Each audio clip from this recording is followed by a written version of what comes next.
Isaiah chapter 24. Paparusahan ang mundo. Tingnan nyo, wawasakin ni Lord ang mundo at aalisin niya ang laman nito. Lalamutakin niya ang mukha nito at ikakalat ang mga nakatira dito. Kung anong mangyayari sa mga tao, ganun din sa priest. Kung ano ang salipin, ganun din sa amo.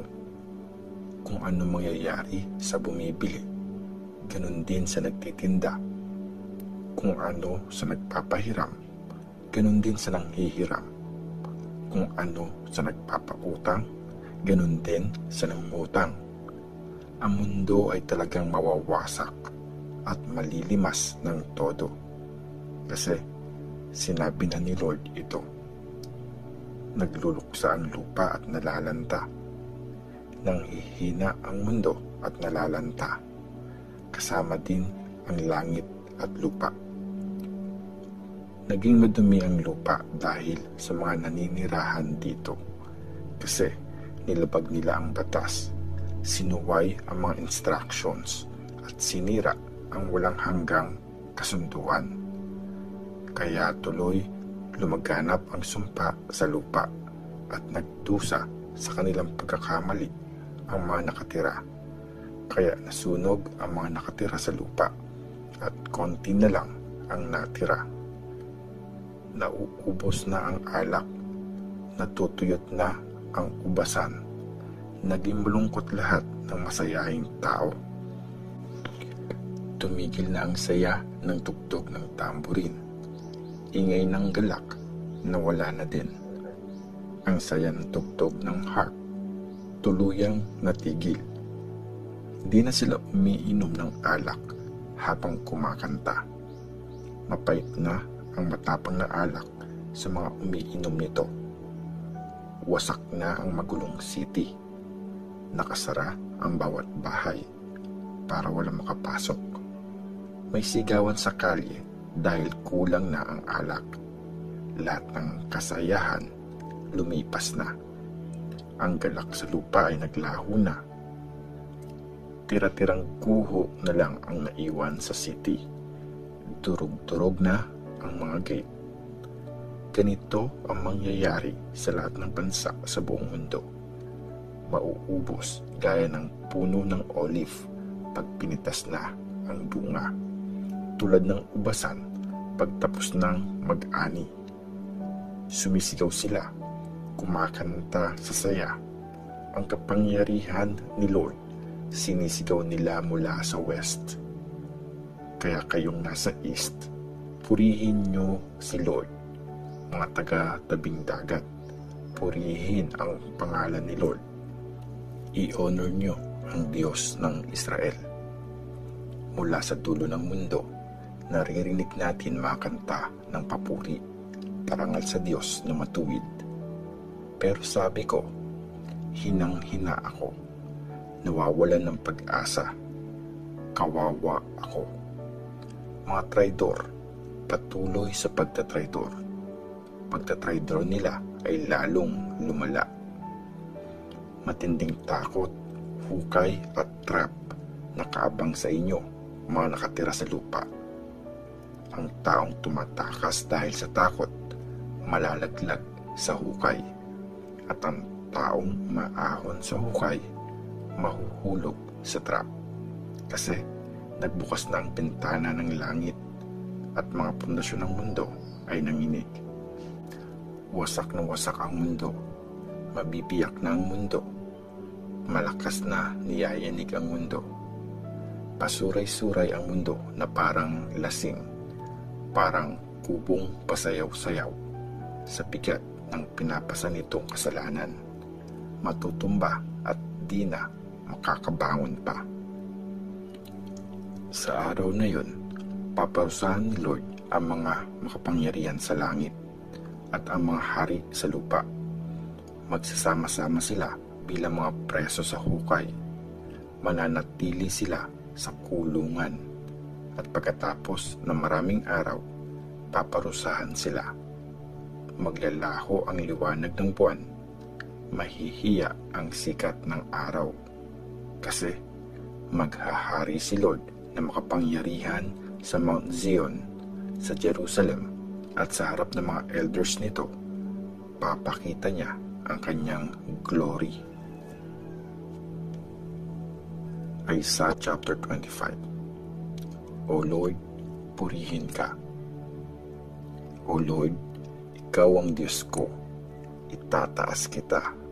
Pupurihin ang pangalan mo dahil sa magagandang bagay na iyong ginawa na nung una pa lang plinano mo na, mga planong tapat at sigurado. Ginawa mong tambak-tambak na gumuhong bato ang city. Wasak ang matibay na city. Wala na ang palasyo ng mga dayuhan. Di na ito itatayo muli kahit kailan. Kaya mga malalakas na bansa, paparangalan ka. Mga city ng mga walang awang bayan, matatakot sa iyo. Kasi ikaw ang naging takbuhan ng may hirap. Takbuhan na nangangailangan sa oras ng kaguluhan. Silungan pag may bagyo at pag mainit ang araw. Ang pranakit ng mga walang awa ay parang bagyong humampas sa pader. Para ding init sa desert.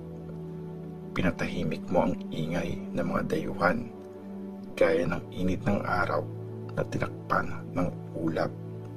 Kaya kanta ng mga walang awa, tumigil na.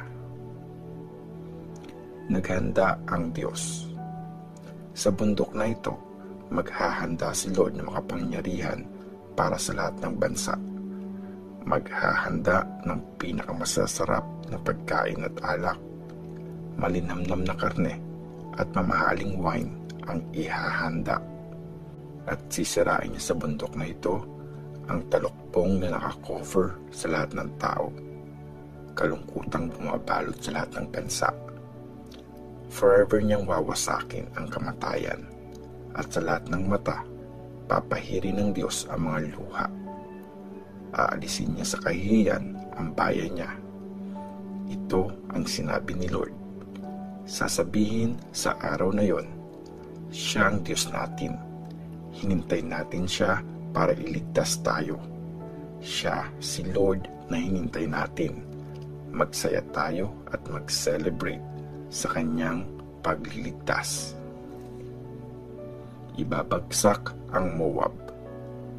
Ipoprotect ng kamay ni Lord ang bundok na ito. Pero ang Moab, tatapakan sa sarili niyang lupain. Gaya ng damong tinapakan sa hukay na tapunan ng dumi. Sa gitna ng pangyayaring yon, igagalaw ng Moab ang mga kamay niya. Parang swimmer na naghandang lumangoy. Pero ipapahiya siya ni Lord. Mababaliwala mga effort niya. At wawasakin ni Lord ang matataas niyang pader.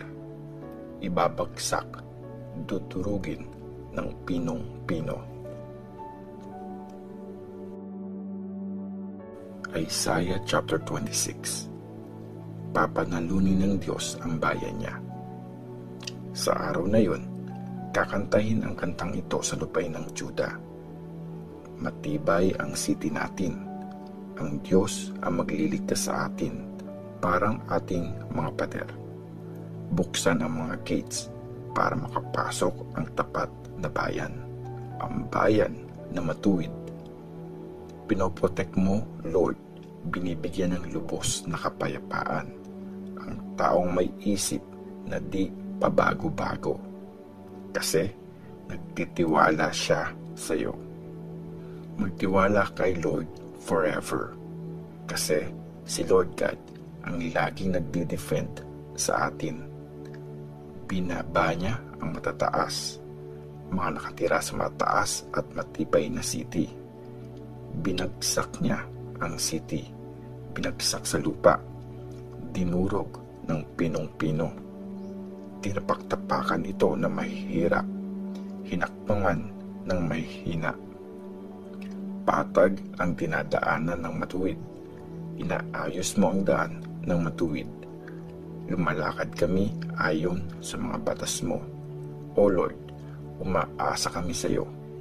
Ang nais ng puso at isip namin, maalala ang pangalan mo. Namimiss kita pagsapit ng gabi. Buong pagkatao ko, talagang hinahanap ka. Pag nalaman sa mundo ang mga batas mo, matututong maging matuwid ang mga nakatira dito. Pag naging mabuti ka sa masama, di siya matututong maging matuwid. Sa lupain ng matuwid, gumagawa siya ng masama, at ang glory ni Lord di niya nakikita. Nakahanda na ang kamay mo magparusa, pero Lord, di nila ito nalalaman. Ipahiya mo sila. Pakita mo ang malasakit mo sa iyong bayan. Sunugin mo sila ng nag-aapoy mong galit na para sa iyong mga kaaway. Lord, sana gawin mong maayos ang kalagayan namin, kasi lahat ng aming nagawa, ikaw ang gumawa para sa amin. O Lord, aming Diyos, may ibang mga naghari sa amin, pero pangalan mo lang ang kinikilala namin. Patay na sila, di na mabubuhay pa, di na babangon, mga kaluluwa na. Tunay ngang pinarusahan mo sila at winasak, at binura lahat na magpapaalala sa kanila. Pero ang bansa namin, pinalaki mo Lord, pinalaki mo ito, nagbigay ng karangalan sa iyo. Pinalawak mo ang bawat sulok ng lupain. Sa paghihirap nila, hinanap ka nila. O Lord, nag-pray sila sa iyo nung pinaparusahan mo sila, gaya ng babaeng manganganak, namimilipit at umiiyak sa sakit na dinadanas. Pag malapit na ang manganak, ganun din kami sa harap mo, Lord, para ding manganganak na kami, namimilipit sa sakit. Pero hangin lang ang pinanganak namin. Sa lupa, di kami nakapagdala ng panalo. Mga nakatira sa mundo, di namin natalo. Mabubuhay ang mga patay mo, babangon ang mga katawan nila. Mga nakahimlay sa lupa, gumising kayo at kumanta sa saya, gaya ng hamog mo na nagbibigay buhay sa lupa. Ganon din ang mga patay, muli mong bubuhayin. Hatol at muling pag-aayos. Halika, bayan ko, pumasok kayo sa inyong mga kwarto at isara ang mga pinto. Magtago ng sandali hanggang matapos na ang kanyang galit, kasi lalabas na si Lord sa kanyang tahanan para parusahan ang mga nakatira sa lupa sa kanilang kasalanan. Ipapakita ng lupa ang dugo na dumanak sa kanya, at di na mapagtatakpan ang mga namatay na.